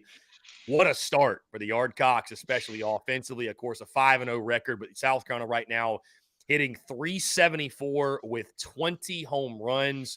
They've scored double-digit runs in each of their 5 games played this season. I mean, just your overall thoughts on the offensive production. I know you guys talked with Mark Kingston, you talked with Monty Lee, and, those guys were confident coming in the year, right, with an older veteran lineup. But I don't even know if they saw this start coming. Your overall thoughts on just the offensive explosion that's taken place through 5 games? Yeah, it's almost like these guys got sick of hearing that they couldn't hit the ball, right? No, it's the approach, and it's like you said on the show earlier. The approach is just different. It's they're not swinging away at bad pitches.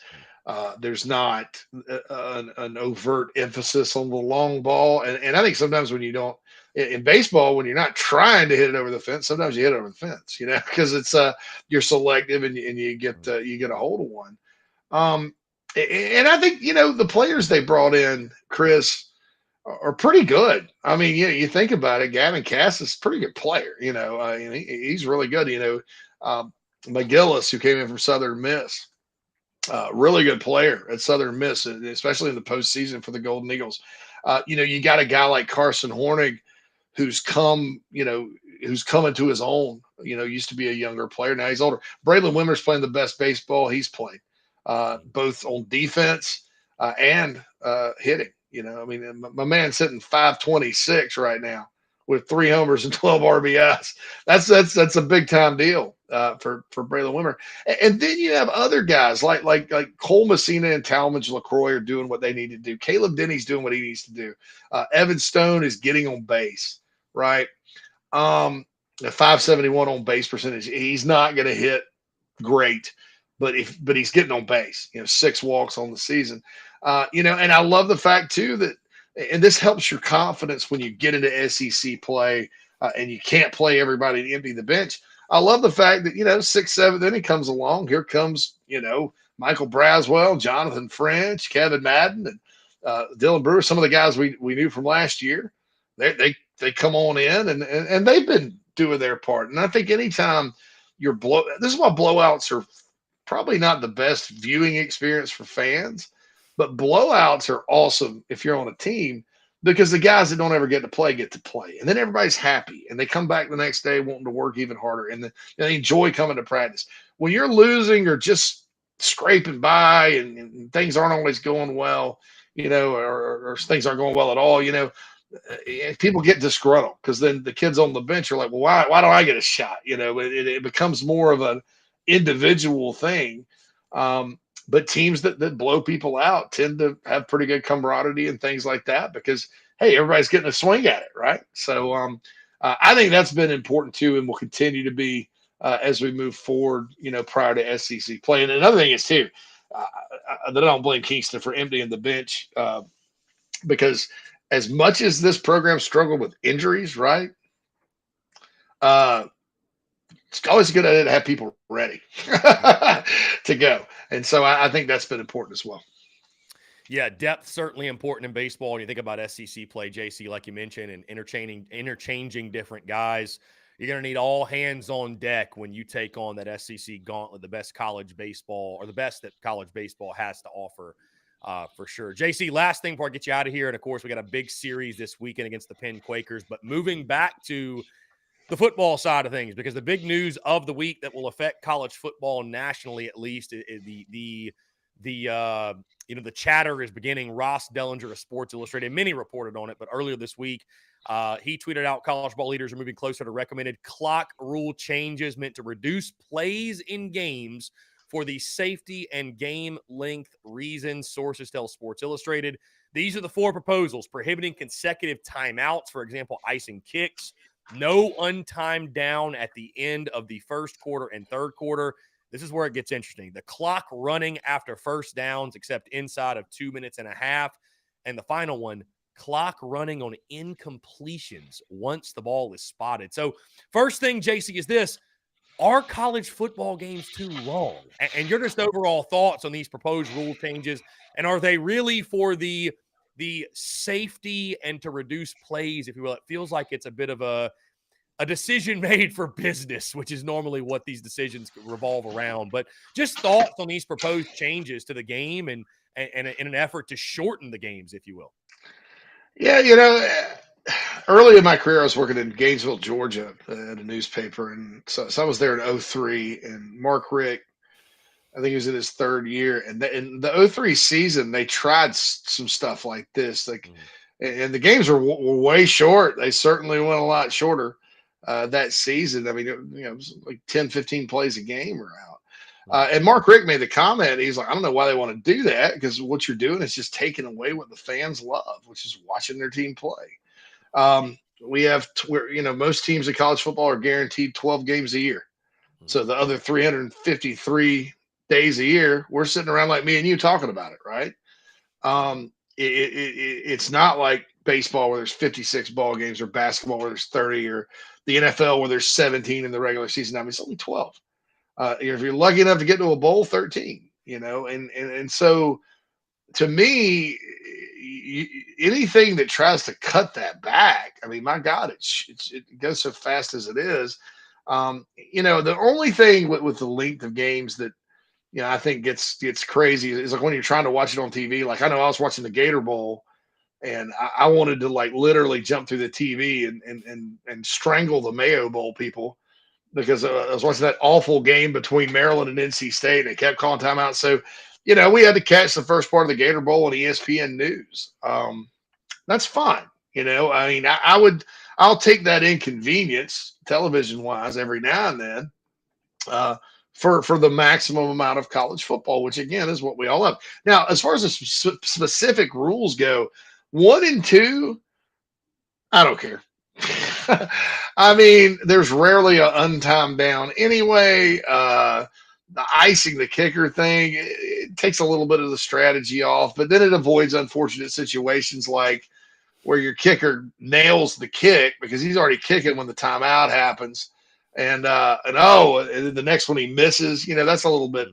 I don't like games being decided like that, so it's fine with me. But this whole first downs, that's too big of a strategy, a breaking strategy for me. And then with the incomplete pass thing, you're eliminating like the spiking of the ball to stop the clock and running your field goal unit on. I mean, that's going to cost somebody a game. And then what happens if you have a referee, because this is going to happen, Chris. An officiating crew, okay, home team goes, throws the ball out of bounds, and the ref is or incomplete. The ref is like very slowly going to spot the ball while the field goal team jogs on. Or if they're pulling for the other team, they're going to go really, really fast. And I just think with the way officiating is so inconsistent between the crews and all that, you're opening yourself up for major issues at the end of the game if you do that, or before the 2 minute warning or whatever. Because obviously inside of 2 minutes, no, I'm sorry, the incomplete pass thing's till the end of the game. So that's right. So I mean, you're going to run into some end of the game issues with spotting it after an incomplete pass. So I that would be the absolute worst thing of all four of them. But the third one with not stopping it on first downs, I mean, I don't know, man. I'm just not a big fan of it because the strategy is you get a first down, you stop the clock, that kind of thing. So the first two, like I said, I wouldn't care. The second two are hard no for me. But then overall, though, I don't think there's any reason to be wanting to shorten college football games. If you want to shorten it, but they'll never do this because of money, like you said. Make the timeout shorter. No, can't do that, can you? So that's kind of how I feel about that. Well, and it's like you mentioned too, man. I mean, there's only 12 or 13 games in a season. And most college football fans, I think, would watch the games if they were 6 hours long. You know what I mean? Like you said, you only get so many of them. So and we wait all year for it, right? I mean, we're already counting it down, man. Right. It's February, so yeah, it's crazy. Yeah, we'll see what happens. I do agree with you. I think the rule changes would be preposterous, but either way, above our pay grade. JC Shurburtt of Inside the Gamecocks, the Big Spur. JC, always a pleasure, my friend. I appreciate you taking the time, and definitely looking forward to doing it again next week. Appreciate you. Hey, thanks, Chris. Have a good one, bud. Yeah, man. Take care. Great stuff from JC Shurburtt, as always. A lot of fun in that conversation. Guys, We are going to jump in our final break of the day. On the other side, we will take your questions, your comments, your calls, and more. You're tuned in to the Daily Crow.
All right, guys, we're back. Final 10 minutes or so here on the Daily Crow, taking your questions, comments, calls, 843-790-3377. Again, I want to say thank you to J.C. Sherbert of Inside the Gamecocks of the Big Spur. Great conversation, as always, with J.C. Always look forward to chatting with him each and every single week. But again, guys, do want to hear from you. The phone lines are open once again. I think we just had a missed call over the break, so if you would like to call back in, you are more than welcome to do so.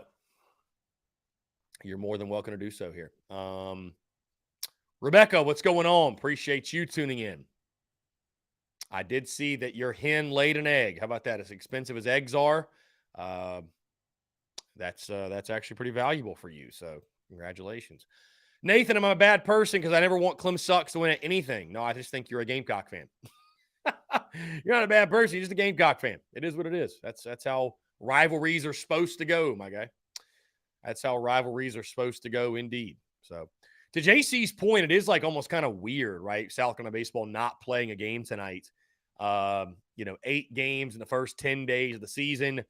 We've been spoiled with a lot of fun baseball. So, no games tonight. A bit of a calm night, if you will, in South Carolina country, but yeah, really, really good stuff. And like I said, I'll let you guys know. I may catch a game this weekend. I'm not 100% sure yet, but yeah, that may happen. So I'm not exactly sure, but yeah. So anyways, excited to hear from you all. Great conversations, great stuff today. I feel like the show has just flown by. Yeah, I feel like the show has just flown by.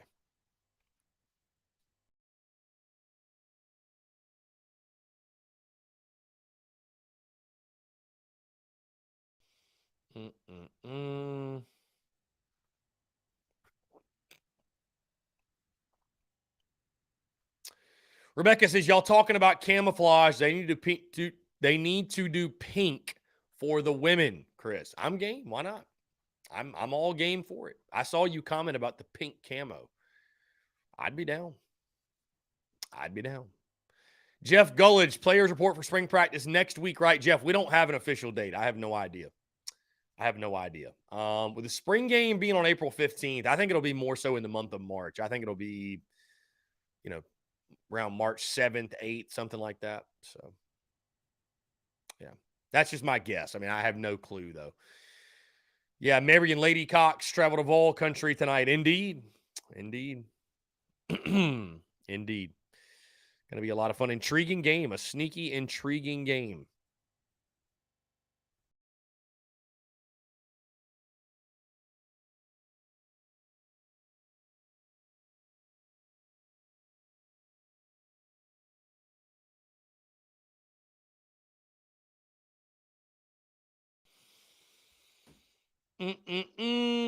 Anyways, guys, appreciate you all. Check out the podcast. It dropped this morning, by the way, episode 762. Full breakdown of the basketball game last night. Of course, series preview as well. Looking ahead to this weekend against the Penn Quakers, and I'm very excited for this one. Very excited for the series against Penn. A high-quality ball club, no doubt. And looking forward to South Carolina taking on, I think, a step up again in competition. Certainly a step up in competition, and should be an exciting weekend. At Founders Park, Nathan says, are all 3 of the suspended football players off the team? I think right now, until things get finalized, Nathan, they are. I think until things get finalized, they are indeed off the team. So, yep, that is the situation right now. We will see what comes of it. Shane Beamer has not updated anything. I don't think Shane Beamer will speak until spring practice returns, but, that is still ongoing. So we'll see what happens. We shall see what happens.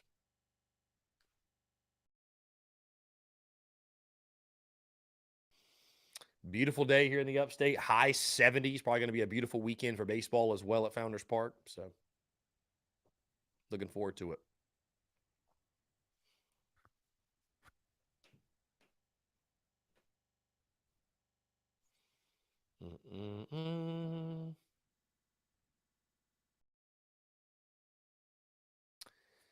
Yeah, the SEC standings are a thing of beauty right now. South Carolina is the only undefeated team in the SEC East, sitting atop the rankings. So, we'll see if that continues. Again, some really intriguing series in the Southeastern Conference this weekend. Tennessee currently dead last. Tennessee and Vandy sitting at 3-2. Let's jump to the phone lines here. Call from Hunter, Hunter, what's up, man? How are you? I'm good, man. What about you? I'm doing fantastic. Appreciate you asking. What's going on? Yeah. So what's going on with the whole Carolina sports now? It seems like everybody's winning. Which is a good thing, but obviously, except for the men's basketball, with lost 2 points. Still not bad against another, former number one team. It seems like everything's just clicking together now this year. Yeah, the bats are off to a hot start. Softball's winning. Softball's really hot. I know men's basketball is still obviously struggling, but Dawn Staley's squad, obviously the women's basketball program, they're clicking. So yeah, I would say enjoy it, my guy. Enjoy it. Truly enjoy it. Yeah, for sure. Seems like one of the football players needs to start complaining on Instagram Live so they can start winning more games. Maybe that's what it takes, my friend. I don't know. Maybe that's what it takes. Yeah. Yeah, no, that just seems what it seems like, when Gigi started, complaining about, how he wasn't getting past the ball and stuff like that. And it seems like everything just clicked after that. And it seems like they're doing really, really, really, really, really well. I don't know why I can't talk today. But, I don't know what happened there. They should have been doing that at the beginning. Yeah, it's, it was a valiant effort last night. And, I thought they were going to pull the upset, but, Yeah, they still did pretty good. Whether we didn't do the upset or not, we still lost by 2 points against a number 2 Alabama team. So yeah, again, I left that game really encouraged, Hunter. It's despite the result, the resolve and the resiliency of this team, and it felt like a couple of different times that Alabama might pull away, might put their foot on your throat and cover that big spread, if you will. But South Carolina just refused, and every time they needed a big shot, they hit it, and every time they needed to stop, they got it. And, unfortunately, again, you come up on the wrong side. But I think last night is a great sign of things to come, and that there's a lot of positive hope under Lamont Paris. There's a lot of hope that things could get better, and that the Gamecocks will very soon field a basketball program I think we'll all be proud of. So, again, despite the result, it definitely was a great effort. And, you just hope now you can build off of it in the future. Yeah, no, for sure. You're right. That's all I needed, man. No, I appreciate it. Hunter, you're the man. I appreciate the call. No problem. You take it easy. Yes, sir. You too. Take care. Great stuff from our friend Hunter. Always a pleasure chatting with him. He says maybe a football player should go on Instagram Live and complain so we can play better. If that's what it takes, that's what it takes, I guess. If that's what it takes, that's what it takes. Anyways, what a time to be alive. What a time to be alive, for sure. Nathan says Michi's really stepped up as a player, playmaker, and a leader. Team really needed that. He has. Yeah, Michi's been playing great basketball. Absolutely. Appreciate Brendan M. tuning in, by the way. Remember the Big Cock Club? I know I saw you comment earlier, but I didn't get to it. Appreciate you, Brendan. All those in the Big Cock Club. Appreciate y'all. I'll be doing my best. I am planning on streaming all 3 games, if I don't go to any of them, streaming all 3 games in the Big Cock Club Discord this weekend as South Carolina takes on the Penn Quakers. It'll be a lot of fun. If you want to join the Big Cock Club, that's patreon.com/Big Cock Club. Patreon.com/Big Cock Club is how you can check it out and join the Discord today. Guys, we're about to hit 2 o'clock. Again, be sure to check out the podcast that dropped this morning, episode 762, a full breakdown of the basketball game last night. And, of course, we look ahead to this weekend as South Carolina takes on the Penn Quakers. Again, I want to say thank you to J.C. Sherbert. Of course, guys, do not forget we've got Mark Ryan on tomorrow's show. Normally on Wednesday, he joins us tomorrow to close out the week in a conversation that should be a lot of fun. Guys, that being said, we've hit 2 o'clock. Appreciate you all tuning in. Thank you all so much. Have a great rest of your Thursday, and we will talk to you all tomorrow.